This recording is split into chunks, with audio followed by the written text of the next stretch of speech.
은행 지점장 출신 닭꼬치 가게 사장 김재만. 50대 초반에 은행 지점장직에서 퇴직하게 된 그는 그 후 사업 실패로 빚더미에 올라앉았습니다. 술만 먹고 하루 20명씩 먹으면서 그냥 죽어야 되나 살아야 되나 죽어야 되나 살아야 되나. 그러니까 네가 죽으면 네가 갖고 있던 그 빚을 네 옆에 있는 집사람이나 애들한테 다 남겨주고 그냥 너만 그냥 죽으려고 하느냐. 이 소리에 그냥 진짜 망치 맞은 것만에 정신이 번뜩 났죠. 그 후 빚을 갚기 위해 닥치는 대로 일을 했던 그가 마지막으로 선택한 것은 닭꼬치 가게. 정작이 있고 그냥 이렇게 서서 어불떡하게 하고 그랬어요. 이상하게 창피함을 느꼈어요. 자존심도 상하고. 여기서 또 밀려나고 그런다면 안 된다. 알량한 자존심 때문에 내가 이걸 이렇게 해야 되느냐. 이건 안 된다. 이거 버리자. 새롭게 마음을 다잡고 노력한 끝에 그는 월 매출 1,000만 원을 달성했습니다. 자기가 옛날 잘 나갔다가 지금까지 한 건 퇴직이 되었던 뭐가 되었던 그 직장을 벗어나 있는 거거든요. 그건 변한 거예요. 변했으면 변한 거를 인정을 하는 마음을 내면 틀림없이 잘 될 거라고 믿습니다. 재기에 성공한 닭꼬치 가게 사장 김재만 씨를 소개합니다.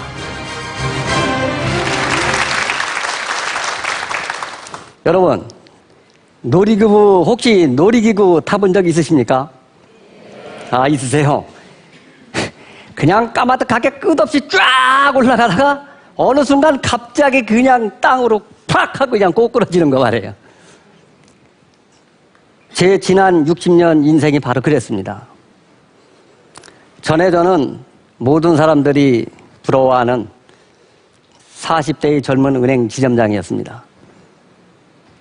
IMF 이후에 권고퇴직을 당하고 경험도 없이 사업을 한다고 뛰어들었다가 부도가 나서 빚더미에 올라앉게 됐고요. 여러 직업을 전전하다가 죽을 뻔도 했습니다. 그런 세월을 거쳐서 지금은 닭꼬치 장사로 자리를 잡아서 다달이 그 빚을 갚아나가고 있습니다. 내 인생이 끝났구나라고 절망좌절했는데 새로운 희망이 보이는 것이었습니다. 좌절하지 않고 저에게 찾아온 연장전을 열심히 뛰었더니 정말로 이 승리가 눈앞에 이렇게 보이는 것 같습니다. 전반, 후반을 지나 연장전에서 제가 느끼고 깨달은 것을 말씀드리고 싶어서 나왔습니다.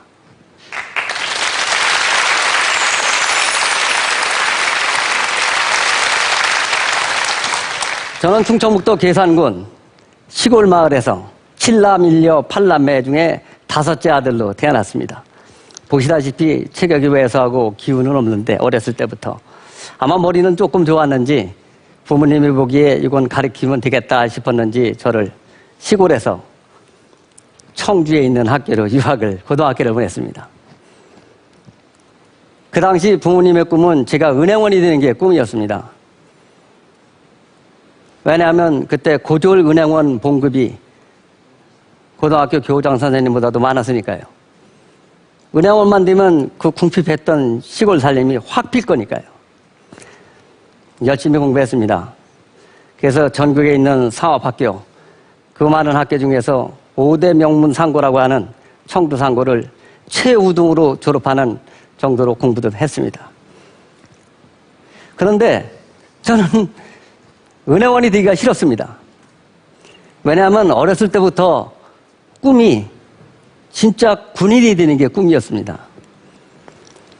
졸업을 하고 방황하다가 군대를 갔고 제대를 하고 나서 무역회사에 들어갔습니다. 70년대 후반에 제2차 석유 파동이 일어났고요. 회사가 어려워져서 부득이 은행 채용고시에 응시를 해서 합격을 하고 은행원이 되었습니다. 빙 돌아왔지만 부모님이 원하시던 은행원이 된 것입니다. 제가 원하는 건 아니었지만은 은행원이 되고 나서는 정말로 열심히 일했습니다. 한 번 하면 끝장을 보고야만은 제 성질이 아마 작용한 것 같습니다. 남들이 가기 싫어하는 부진한 점포는 무조건 제가 자원해서 갔습니다. 그런데 제 고향에 있는 은행 점포가 문을 닫게 되었다는 얘기를 듣고 거기도 자원했습니다. 정말 지점장인 제가 가방을 직접 들고 고객을 찾아가면서 그 당시에 설득하고 설명하고 조사하고 하면서 구두발이 닳도록, 구두상에 다 닳도록 노력한 결과 1년도 되기 전에 폐쇄를 지켜야 되겠다는 점포가 전국 그룹 단위에서 최우수 점포가 되어서 전 직원들이 표창과 포상을 듬뿍하게 받게 되었습니다. 그때 저희가 직원에게 한 말이 있습니다. 혁신? 경영혁신? 그거는 결제 편속에 들어있는 게 아니다. 각자 제자리에서 스스로가 그 변하는 노력을 하면 그것이 바로 변하고 우리가 이기는 길이다. 창구에서 오는 손님을 철저하게 친절하게 하십시오. 여러분들이 가장 어려워하고 힘들어하고 여러분들이 가장 껄끄러워하는 대출은 지점장인 내가 책임지고 일할 것입니다. 라고 하면서 띈 결과입니다. 물론 직원들의 헌신적인 노력이 뒷받침되었죠.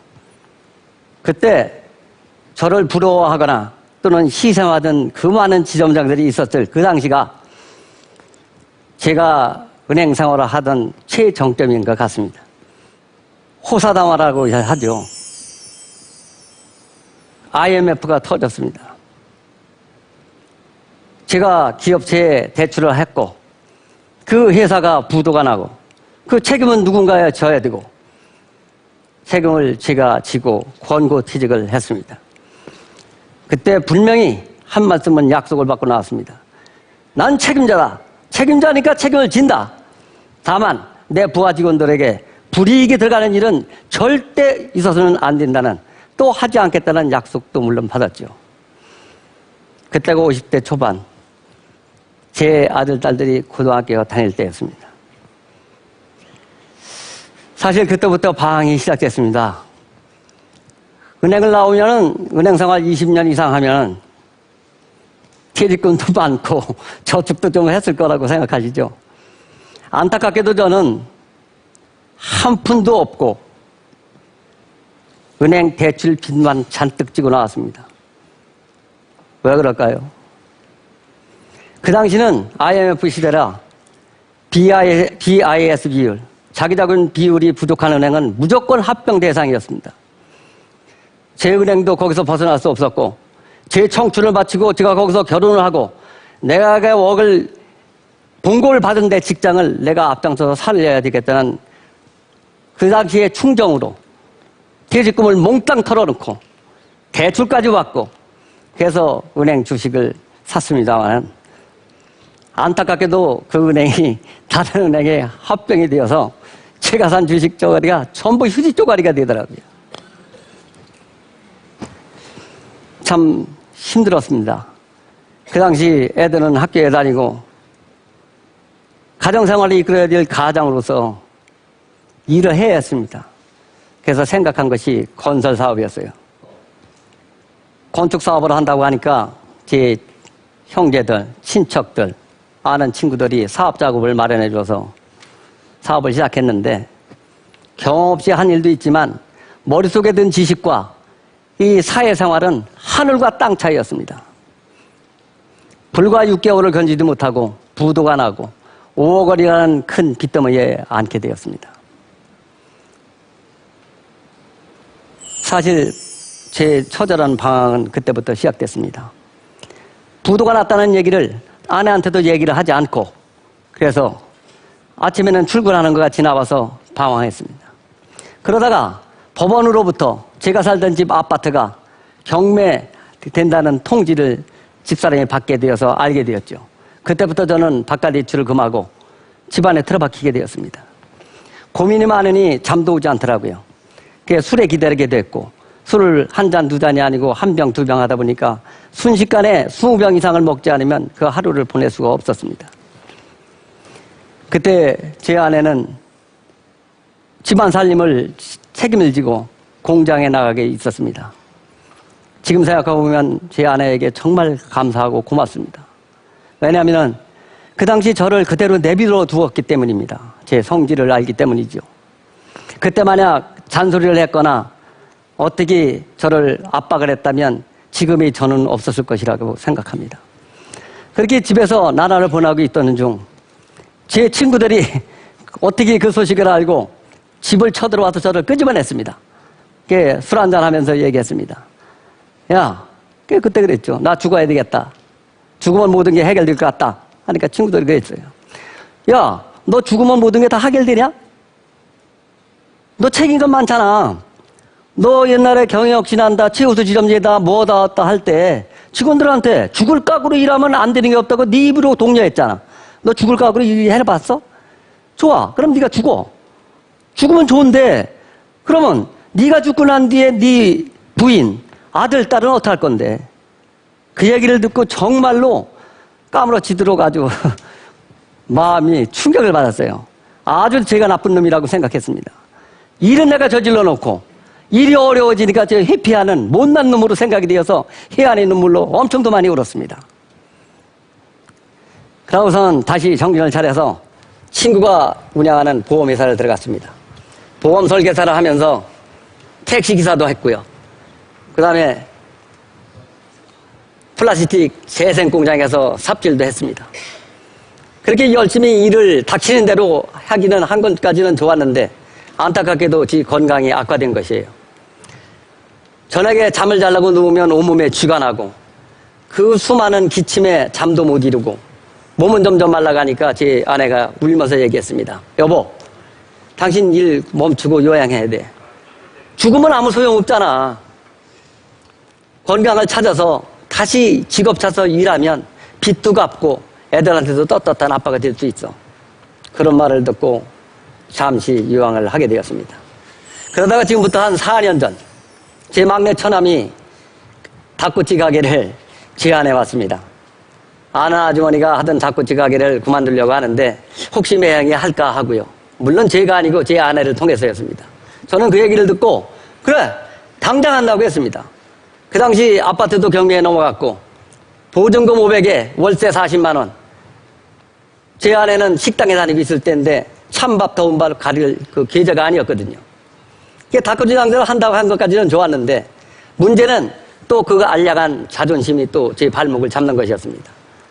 청주에서 40년 이상을 사는 제가 아는 사람이 얼마나 많겠습니까? 당시 지점장까지 했던 전데. 그러니까 남이 뭐라고 그러지도 않았는데도 도저히 작업복을 입을 수가 없었던 거예요.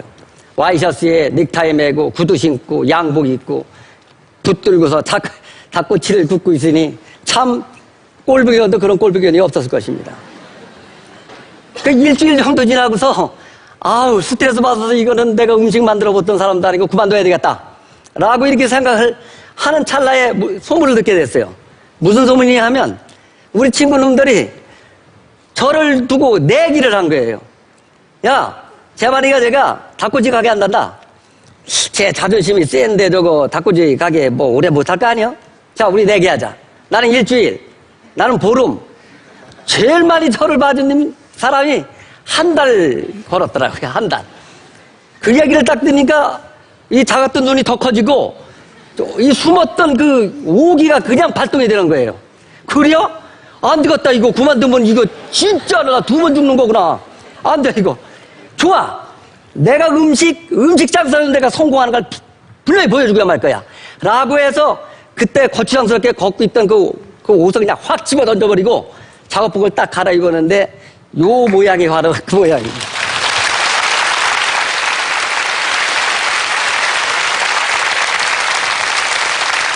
그래서 마음을 내서 내가 잘할 수 있는 일을 생각했습니다. 직장 생활을 할 때 내가 잘했던 게 뭐지? 그래, 인사는 잘했다. 그래, 인사하자. 어른, 아이, 노인, 여자, 남자 뭐 할 거 없이 눈에 보이면 한 번, 2번, 3번 보이는 대로 인사하자.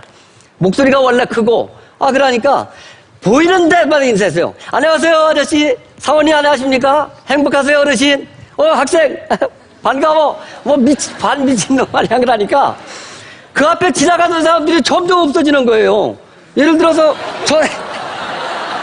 저 땅에서 어떤 아주머니가 모신 아주머니가 따고 일래 빨리 오시기 말이야. 인사해야지. 딱 하고 보면 없어졌어요. 어디 갔지? 인사해야 되는데 보면 내가 저 땅으로 해서 걸어가고 있는 뒷모습이 보이는 거예요.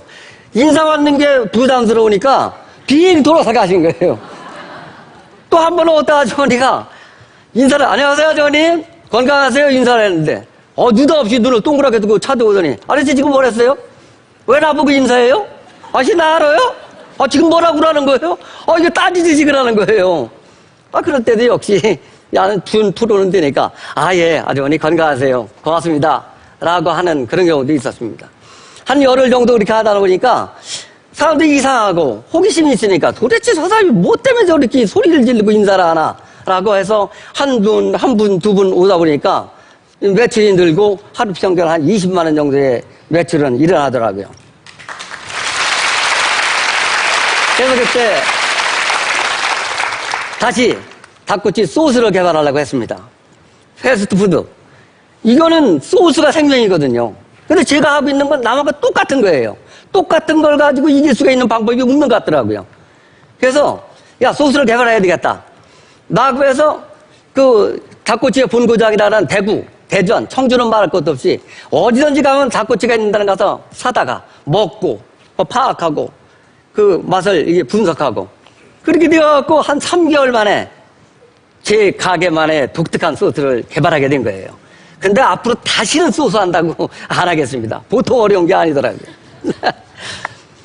그렇게 해서 이제 매출이 이렇게 오르는데 이제 고객을 만족시킨다는 그런 의미를 또 얘기를 했어요.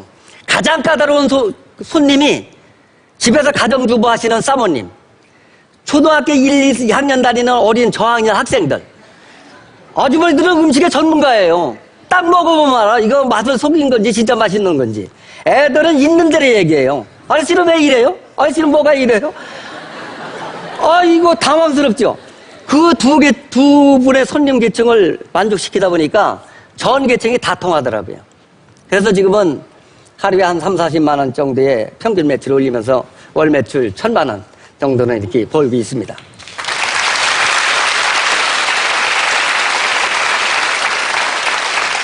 그렇게 번 돈으로 꾸준히 빚을 갚아 나갔죠. 빚은 갚아야 되는 거니까요. 내 돈이 아니니까. 더군다나 은행은 출신이 빚값 띄워먹으면 지옥 갈 거예요.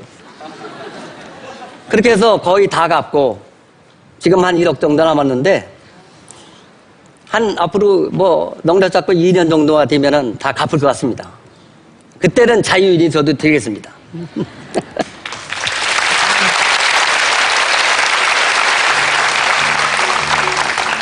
여러분, 축구 경기 보신 적 있으시죠? 어떠세요, 그때? 전반전, 후반전, 득점도 없으면 졌다고 생각하시죠? 저도 그렇게 생각합니다. 제가 축구를 엄청 좋아하거든요. 결혼식과 축구 경기가 있다면 축구 경기하고 결혼하겠다고 했던 사람이 저니까요. 그런데 저는 본 경기 중에서 레드카드 밟고 레드카드 딱 받고서 퇴장을 당한 그런 사람이에요. 뛰어보지도 못하고 정말 내 인생이 끝났구나 하고 생애 절망감을 느꼈습니다. 그 후에 건설업체 하다가 부도 났죠. 또 재생공장 가서 일하다가 온몸에 쥐나죠. 택시기사 하다가 의도 터졌죠. 또 닭꼬치 처음 한다고 할 때 이거 창피해갖고 말도 못했던 생각이 점점 저를 나락으로 이렇게 끌고 들어갔었습니다. 그런데 그때 마음 하나 바꾼 거, 내가 어차피 벗어날 수 없는 상황이라면, 어차피 해야 될 일이라면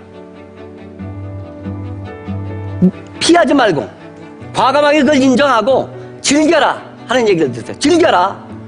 그 얘기가 정말 저를 그런 절망의 나라들에서 다시 저를 일으켜 세웠고, 그 생각으로 일을 하다 보니까 정말로 뜻하지 않게 새로운 연장전이 이렇게 펼쳐지게 된 거예요. 그 보너스처럼 온 그 연장전을 죽을 힘을 다해서 뛰어왔다니까 전후반전이 지났지만은 저는 골든골도 넣고 승리도 하게 되었습니다. 여러분, 나이에 상관없고요, 성별에 상관없으십니다. 지금 예전에 저처럼 이제는 끝이구나 하고 절망의 끝에 서 계신 모든 분들 부탁드리는데요, 절대로 딴 생각하고 하지 마시고 절대로 포기하지 마십시오. 포기하지 않는다면 반드시 본인을 위한 연장전에 그런 화려한 무대가 펼쳐질 것이니까 꼭 그것을 믿어주시기 바랍니다.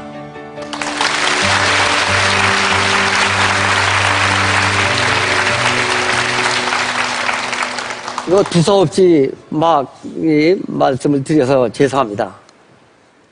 끝으로 여러분들께 제가 늘 인사하는 것을 한번 인사를 드리면서 끝마칠까 합니다. 저는 이렇게 인사하거든요. 안녕하세요. 아저씨, 사모님, 늘 건강하세요. 안녕하세요. 안녕하세요. 사모님, 사장님, 어르신, 늘 행복하세요. 감사합니다.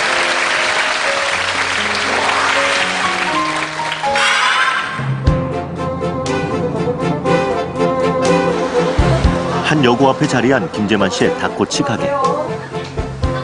닭꼬치 맛에 반한 손님들로 가게 안이 북적입니다. 맛있어요. 진짜 와 머리가 그냥 딱 하얘지는 게 진짜 매워요. 네, 항상 안 사 먹어도 지나가실 때마다 반갑게 인사해 주시고 방송 후 김재만 씨의 가게 살림은 어떨까요? 그때 이제 방송 나가고 난 뒤에 아무래도 이제 매출이 조금 늘었어요. 늘고 그러다 보니까 이제 확장이 됐죠. 얘가 확장이 되고 손님들은 와서 그래요. 아저씨 뭐 대박 나셨네요. 막 그러는데 글쎄요 대박은 아직. 아내도 남편을 따라 가게 일을 거들고 있습니다. 방송 이후 달라진 남편 덕분에 행복하다는 그녀.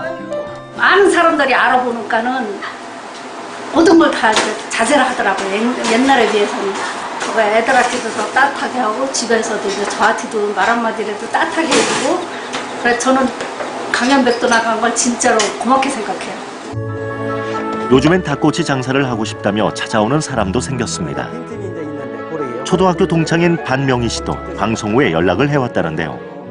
초등학교 졸업 이후로는 이제 그냥 어디서 뭘 하고 있다는 소식만 들었지 이제 만나보지는 못했거든요. 근데 이제 뭐 강연 백도시를 보고 어려움 속에서도 이렇게 또 살고 있는 게 너무 보니까 친구가 진짜 존경스러웠던 거예요. 어려운 사람들의 심정을 알기에 비법도 전수해주고 용기도 북돋워 줍니다. 오자마자 이 기술이나 뭐 이런 걸 배우려고 하는 사람 또는 그 어려운데도 불구하고 이 일을 이렇게 하게 됐다는데 자기도 그런데 어떻게 그거를 위기를 극복하는 마음가짐을 가지셨는가 뭐 이런 거. 수많은 좌절을 딛고 다시 일어선 김재만 씨. 그의 도전과 열정이 절망을 희망으로 바꿨습니다.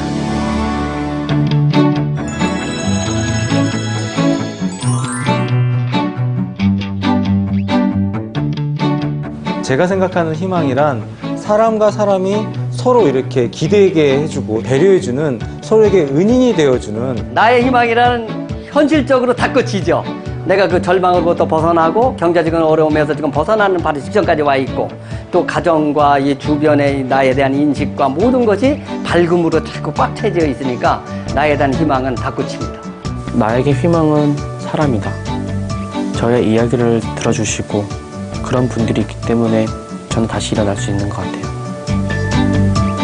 그렇게 계속 도전하는 것 같습니다.